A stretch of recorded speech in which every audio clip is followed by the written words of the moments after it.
ഡൽഹി സ്ഫോടനത്തിന്റെ കൂടുതൽ വിവരങ്ങൾ പുറത്തു വന്നുകൊണ്ടിരിക്കുകയാണ്. കാർ ബോംബ് സ്ഫോടനത്തിൽ മരിച്ചത് ഡോക്ടർ ഒമർ നബി തന്നെയെന്ന് DNA ഫലം സ്ഥിരീകരിക്കുകയും ചെയ്തതോടുകൂടി ഫരീദാബാദ് മൊഡ്യൂളിലേക്കുള്ള അന്വേഷണം കൂടുതൽ ശക്തമായി കേന്ദ്രീകരിച്ചിരിക്കുകയാണ് ദേശീയ അന്വേഷണ ഏജൻസി.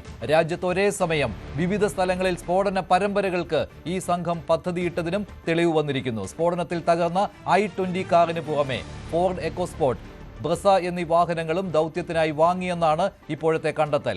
വൈറ്റ് കോളർ മൊഡ്യൂളിലെ ഒരു ഡോക്ടർ കൂടി പിടിയിലായിട്ടുണ്ട്. സംഘത്തിന് തുർക്കി തലസ്ഥാനത്തെ ചില ആളുകളുമായി ബന്ധമുണ്ടെന്നും റിപ്പോർട്ടുകൾ വരുന്നു. വലിയൊരു നെക്സസിനെ വലയിലാക്കിയതിന് പിന്നിൽ ശ്രീനഗർ SSP സുന്ദീപ് ചക്രവർത്തിയുടെ അന്വേഷണമാണ്. കൂടുതൽ വിവരങ്ങളുമായി അഭിലാഷ് രാധാകൃഷ്ണൻ ചേരുന്നു. അഭിലാഷ്, ശ്രീനഗറിൽ ജെയ്ഷെ മുഹമ്മദിനെ അനുകൂലിച്ചുകൊണ്ടുള്ള ചില പോസ്റ്ററുകൾക്ക് പിന്നാലെയുള്ള അന്വേഷണമായിരുന്നു ഡോക്ടർമാരുടെ അറസ്റ്റിലേക്ക് പോയത്.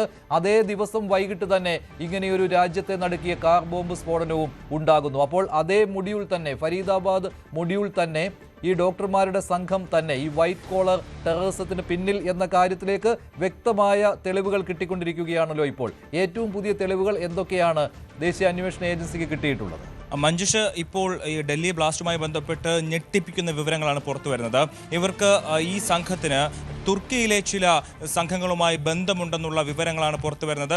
അവിടുത്തെ ഉക്കാസ എന്ന് പറയുന്ന ഒരു ഹാൻഡിൽ, ഇവർ സെഷൻസ് എന്ന് പറയുന്ന എൻക്രിപ്റ്റഡ് ആയിട്ടുള്ള എൻക്രിപ്റ്റഡ് ആയിട്ടുള്ള ഒരു സമൂഹ മാധ്യമത്തിലൂടെയാണ് ഇവർ സംസാരിച്ചിരുന്നത്. അവിടെ ഉക്കാസ എന്ന് പറയുന്ന ഒരു കോഡ് നെയിമാണ്. ഇത് ആരാണെന്നോ ഇതിൻ്റെ ഈ കോഡ് നെയിം യൂസ് ചെയ്ത് പ്രവർത്തിക്കുന്നത് ആരാണോ എന്നുള്ള കാര്യത്തിൽ വ്യക്തതയില്ല. പക്ഷേ തുർക്കിയിൽ നിന്നുള്ള ഹാൻഡിലാണെന്നുള്ളത് ഉറപ്പാണ്. അവിടുന്ന് ഈ ഹാൻഡിലുമായിട്ടാണ് ഇവർ സംസാരിച്ചുകൊണ്ടിരുന്നത്. അതിൽ മുസമ്മിൽ ഗനയിലും അതുപോലെ തന്നെ ഉമർ നബിയും ഇവരുമായി സംസാരിച്ചിരുന്നു. 2022 മാർച്ചിൽ ഇവർ നേരിട്ട് തുർക്കിയിലെത്തി. ഇവരെ കണ്ടതിന് തെളിവുകൾ ഇപ്പോൾ അന്വേഷണ സംഘത്തിന് ലഭിച്ചിരിക്കുന്നു. അത് ഏറ്റവും പ്രധാനപ്പെട്ട ഒരു നിർണായകമായ വിവരങ്ങളാണ് ഇതുമായി ബന്ധപ്പെട്ട് പുറത്തു വരുന്നത്. ഈ ഉക്കാസ എന്ന് പറയുന്ന ഹാൻഡിൽ പ്രവർത്തിപ്പിക്കുന്ന ആളുകളാണ് ഇവർക്ക് സാമ്പത്തികമായി സഹായങ്ങൾ നൽകുന്നത് എന്നുള്ള വിവരങ്ങൾ കൂടി പുറത്തു വരുന്നുണ്ട്. മാത്രമല്ല, ഇപ്പോൾ നമുക്ക് ഏറ്റവും പുതിയതായി ലഭിക്കുന്ന വിഷ്വൽസ് നേരിട്ട്, അതായത് ഈ വാഹനം വരുന്നതും ഈ കാണുന്ന വാഹനമാണ് അവിടെ പൊട്ടിത്തെറിക്കുന്നത്. ഇതാണ് ഉമർ നബി ഉപയോഗിച്ചുകൊണ്ടിരുന്ന വാഹനം. ആ വാഹനമാണ് ഇപ്പോൾ കാണുന്നത്. ഇതാണ് ഈ സ്ഫോടനത്തിന് തൊട്ട് മുമ്പ് ഉമർ നബി അവിടുത്തെ രാംലീല മൈതാനത്തെ മോസ്കിൽ പ്രാർത്ഥിച്ച ശേഷം ഇറങ്ങി പോകുന്നതിൻ്റെ CCTV ദൃശ്യങ്ങളാണ് ഇപ്പോൾ നമ്മൾ നേരിട്ട് കണ്ടുകൊണ്ടിരിക്കുന്നത്. ഇപ്പോൾ കാണുന്നത് ഈ പ്രദേശത്ത് അവിടെ ചെങ്കോട്ടയ്ക്ക് സമീപമുള്ള ട്രാഫിക് സിഗ്നലിൽ പൊട്ടിത്തെറി ഉണ്ടാകുമ്പോൾ ആ പ്രദേശത്തുണ്ടായ നടുക്കമാണ് ഇപ്പോൾ നമ്മൾ ഈ ദൃശ്യങ്ങളിൽ കണ്ടുകൊണ്ടിരിക്കുന്നത്. പല മേഖലകളിൽ നിന്നുള്ള CCTV ദൃശ്യങ്ങളാണ് ഇപ്പോൾ ന്യൂസ് 18 പ്രേക്ഷകർ കണ്ടുകൊണ്ടിരിക്കുന്നത്. അതേസമയം, അതായത് ഒരേ സമയം രാജ്യത്തിന്റെ പല ഭാഗങ്ങളിൽ സ്ഫോടന പരമ്പരകൾ നടത്തുവാനുള്ള നീക്കമാണ് ഇവർ നടത്തിയത് എന്ന രീതിയിലുള്ള ഞെട്ടിക്കുന്ന വിവരങ്ങളാണല്ലോ. ഒരു കാർ മാത്രമല്ല, നിരവധി കാറുകൾ ഇതിനായി വാങ്ങിയിട്ടുണ്ട് എന്നതിന്റെ വ്യക്തമായ തെളിവുകളും കിട്ടിയിട്ടുണ്ടല്ലോ. മെഡിക്കൽ കോളേജ് പരിസരത്ത് പാർക്ക് ചെയ്തിരുന്നത് ഒന്നിലേറെ കാറുകളായിരുന്നു. അത് ഇവരുടെ കാറുകളായിരുന്നു. അതിൽ ഒരു കാറിൽ നിന്നാണ് അന്ന് സ്ഫോടക വസ്തുക്കൾ പിടിച്ചെടുത്തത്. ഇതിലെല്ലാം കൃത്യമായ സൂചനകൾ വന്നു കഴിഞ്ഞല്ലോ അല്ലേ അഭിലാഷ്? അതെ, ഇപ്പോൾ ഒരു റെഡ് എക്കോസ്പോർട്ട്, ചുവന്ന നിറത്തിലുള്ള ഫോർഡിന്റെ എക്കോസ്പോർട്ട് എന്ന് പറയുന്ന വാഹനം കൂടി ഇപ്പോൾ പിടികൂടിയിട്ടുണ്ട്. 2017 ഈ ഉമർ നബിയുടെ പേരിൽ രജിസ്ട്രേഷൻ ചെയ്ത ഈ കാറും ഇത്തരത്തിൽ സ്ഫോടക വസ്തുക്കൾ കടത്താനായിട്ട് ഉപയോഗിച്ചിട്ടുണ്ട് എന്നുള്ള നിർണായകമായ വിവരങ്ങൾ കൂടി വരുന്നുണ്ട്. ഈ വാഹനം ഇപ്പോൾ പോലീസിന്റെ കസ്റ്റഡിയിലാണ്. മാത്രമല്ല, ഒരു മാരുതി വിറ്റാറ ബ്രീസ കൂടി ഇവർക്ക് ഉപയോഗിച്ചിരുന്നു എന്നുള്ള വിവരങ്ങൾ കൂടി പുറത്തു വരുന്നുണ്ട്. മാത്രമല്ല, 32ഓളം പുതിയ കാറുകൾ കൂടി ഇവർ വാങ്ങാൻ പദ്ധതി ഇട്ടിരുന്നു എന്നുള്ള, നമ്മൾ ബാബ കല്യാണി എന്ന് പറയുന്ന ഒരു മലയാള സിനിമയിൽ കണ്ടതുപോലെ അതിൽ ഒരു 8ഓളം കാറുകൾ, മാരുതിയുടെ കാറുകൾ അവർ പഴയ കാറുകൾ വാങ്ങിച്ച് ഉപയോഗിക്കുന്ന രീതി ഉണ്ടായിരുന്നു. അതേപോലെയാണ് ഇപ്പോൾ അത്തരം വിവരങ്ങളാണ് പുറത്തു വരുന്നത്. 32ഓളം കാറുകൾ വാങ്ങിച്ച് രാജ്യത്തെ വിവിധ ഇടങ്ങളിൽ സ്ഫോടന പരമ്പര നടത്താനായിരുന്നു. അതും ഒരേ സമയം സ്ഫോടന പരമ്പര നടത്താനായിരുന്നു ഇവരുടെ ഉദ്ദേശം എന്നുള്ളതാണ് ഏറ്റവും പ്രധാനമായും ഇപ്പോൾ പുറത്തു വരുന്ന വിവരങ്ങൾ. മാത്രമല്ല, ഡിസംബർ 6 ഡൽഹിയിലെ പലയിടങ്ങളിലും സ്ഫോടനം നടത്താൻ ഇവർ പദ്ധതിയിട്ടു എന്നും അങ്ങ് വിവരങ്ങൾ പുറത്തു വരുന്നുണ്ട്. ഇത്തരം വിവരങ്ങളെല്ലാം അന്വേഷണ ഏജൻസിയുമായി ബന്ധപ്പെട്ട് അന്വേഷണ ഏജൻസികളെ ഉദ്ധരിച്ചുകൊണ്ട്, അതായത് ഇപ്പോഴും ഇവരുടെ കൂട്ടത്തിൽപ്പെട്ട സംഘാംഗങ്ങൾ പല സ്ഥലങ്ങളിലും ഇങ്ങനെ ആക്റ്റീവാണ് എന്നുള്ള ഒരു വിവരം കൂടി ഉണ്ടല്ലോ. അവരെ കണ്ടെത്തുവാനുള്ള ശ്രമങ്ങൾ കൂടിയാണല്ലോ ഇപ്പോൾ നടക്കുന്നത്. ഇതിൽ നിർണായകമായത് ശ്രീനഗറിലെ ശ്രീനഗറിലെ SSP ആയിട്ടുള്ള സുന്ദീപ് ചക്രവർത്തി നടത്തിയ ഒരു അന്വേഷണമാണ് ഒക്ടോബർ 19-ന് ശ്രീനഗറിൽ ചില പോസ്റ്ററുകൾ പ്രത്യക്ഷപ്പെട്ടതും അതുമായി നടത്തിയ അന്വേഷണത്തിലാണ് ഇർഫാൻ അഹമ്മദ് എന്ന് പറയുന്ന ഷോപ്പിയൻ സ്വദേശിയെ പിടികൂടുന്നത്. ഇയാളിൽ നിന്നുള്ള ചോദ്യം ചെയ്യലിലാണ് ഹരിയാനയിലും UP-യിലും ചില ലിങ്കുകൾ ഉണ്ടെന്നുള്ള വിവരങ്ങൾ പോലീസിന് ലഭിക്കുന്നതും അതുവഴി ഈ മുസമ്മിൽ ഗനയിൽ താമസിക്കുന്ന സ്ഥലത്ത് നടത്തിയ അന്വേഷണത്തിലാണ് നിരവധി നോട്ട് ബുക്കുകളും അതുപോലെ തന്നെ ഡയറികളും കിട്ടി. ഈ ഡയറിയിൽ 25ഓളം ആളുകളുടെ പേരുകൾ കുറിച്ചിട്ടുണ്ട് എന്നുള്ളതാണ് വിവരം. ഇവരെ ചുറ്റിപ്പറ്റിയുള്ള അന്വേഷണം ഇപ്പോൾ നടക്കുകയാണ്. ഒരുപക്ഷെ ഈ 25 പേരടക്കം ഈ ഇവരുടെ സംഘത്തിലുള്ളവരായിരിക്കാം, ഇവർ പല മേഖലകളിൽ ജോലി ചെയ്യുന്നവരായിരിക്കാം, ഇവരെ ഉപയോഗിച്ചായിരിക്കാം നമ്മൾ സിനിമകളിലേക്കായിട്ടുള്ള സ്ലീപ്പർ സെൽസ് എന്ന് പറയുന്നത് പോലെ അങ്ങനെയുള്ളവരായിരിക്കാം, ഇവരെ ഉപയോഗിച്ചായിരിക്കാം ഇവർ രാജ്യത്ത് വിവിധ ഇടങ്ങളിൽ സ്ഫോടനം നടത്താനായിട്ട് ലക്ഷ്യമിട്ടത്. ഈ കൂട്ടത്തിലുള്ള ഒരാളെ കൂടി ഇന്ന് പോലീസ് അറസ്റ്റ് ചെയ്തിട്ടുണ്ട്.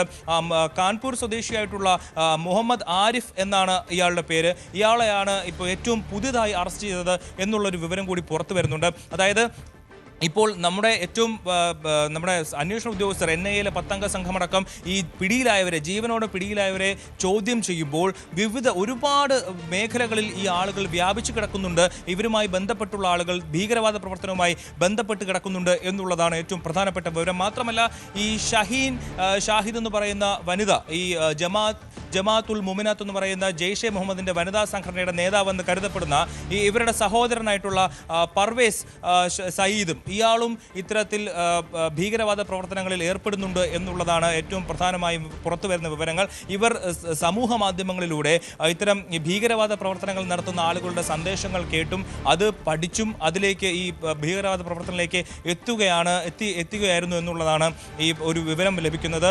ഇവർ രണ്ടുപേരും ഇപ്പോൾ ഈ ഭീകരവാദ പ്രവർത്തനം, അതായത് ഒരു വീട്ടിലെ സഹോദരനും സഹോദരിയും ഭീകരവാദ പ്രവർത്തനത്തിന് ഇറങ്ങിത്തിരിച്ചിരിക്കുന്നു എന്നുള്ള വിവരങ്ങൾ പുറത്തു വരുന്നുണ്ട്. മാത്രമല്ല ഈ ഷാഹിദ് എന്ന് പറയുന്ന വനിത 2003-ലാണ് വിവാഹം കഴിക്കുന്നത്. 2 കുട്ടികളുണ്ട്. അവരുടെ ഭർത്താവും ഒരു ഡോക്ടറാണ്. അവർ വളരെ സന്തോഷകരമായ ഒരു ദാമ്പത്യം മുന്നോട്ട് പോകുമ്പോൾ പൊടുന്നനെ 2015-ൽ ഈ ബന്ധത്തിൽ നിന്ന് വേർപിരിയണമെന്ന് ഈ വനിത തന്നെ ആവശ്യപ്പെടുകയും അങ്ങനെ ഇവർ ഡിവോഴ്സ് ആവുകയുമായിരുന്നു. എന്തുകൊണ്ടാണ് ഇവർ പെട്ടെന്ന് ഡിവോഴ്സ് ആവശ്യപ്പെട്ടതെന്നുള്ള കാര്യം ഇപ്പോഴും തനിക്കറിയില്ല എന്നുള്ളതാണ് ഷാഹിദയുടെ മുൻ ഭർത്താവ് പറയുന്നത്.